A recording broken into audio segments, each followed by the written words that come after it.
As you can see, we have partitioned this place into 6 different blocks where we are expressing 6 different aspects of tropical skincare.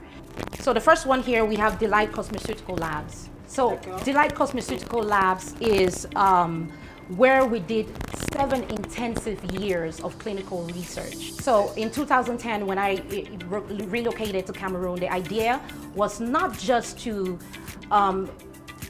do medical aesthetics as a profession, but to become solution for the skin ailments that were in this side of the world. Here we have Tropics Derma Institute. So after numerous years of research, of course, we did 7 years to come up with Delight Cosmeceutical Labs, but it's 12 years in total to be able to come up with training and treatment protocols that are adapted to the tropical demography.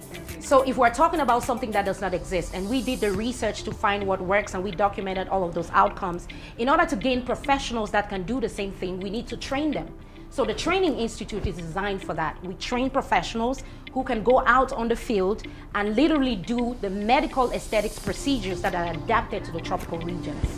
So whenever we train the professionals, these professionals now need ingredients to work with. Everything you see in the derma space, in the skin space, is made up of different ingredients that are synergized to create the product. So the professionals, we come together after training, after you're trained as a medical esthetician and a tropical skincare specialist, you become part of the cooperative that puts together the ingredients that we now use for skincare. And here we have the Tropics Derma Health Foundation. This one is actually very, very close to my heart because this is the why. This is why we do this. Now, what this foundation does is it allows for people who have bleached their skin to get solution.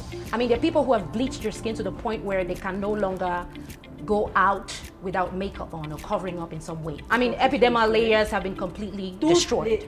And here we have Xcape by Edith Delight. Xcape is my firstborn brainchild. And a lot of people who have known me today, they've known me because of Xcape. But the research started long before Xcape, and a lot of the things I've talked to you about started before Xcape. Xcape is just a proof of everything I just talked about, okay? And Xcape specifically targets 4 main issues: hyperpigmentation, surface dehydration, weak elasticity, and overactive sebaceous activity. And these 4 main issues are the main issues that people in the south of the world face. Last but not least, if you remember when I first started, I did say that I needed to create a clinical environment so I could collect data and analyze data.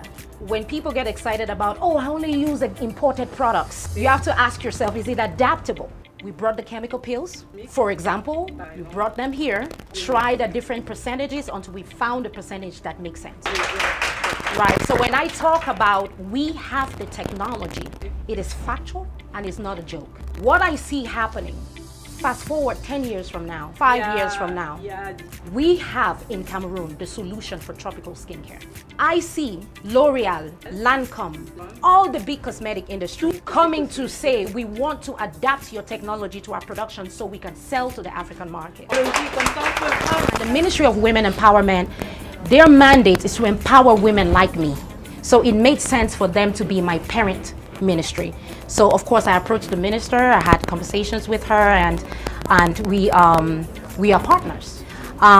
Ministry of Health, medical aesthetics did not exist in Cameroon until I came here. I have an award from the government for innovation for bringing and introducing medical aesthetics in Cameroon in 2013. If I brought and introduced a concept, then I have the responsibility to make that concept adaptable. UNESCO, I'm UNESCO's baby. Of course, in December last year, we did a presentation there in partnership with them where I was able to present my research more than I've done now. Of course, the scientific sector, because it is science inclined. I had a bunch of scientists there, the UNESCO scientists who are highly intelligent. We all sat down there and I had to break down my research to get their validation, and which I did. And today we are currently working on how our partnership is going to proceed from here on. I have poured out my heart. This is what I wanted to be able to do. And I've poured out my heart to you, and it's open. Thank you so much.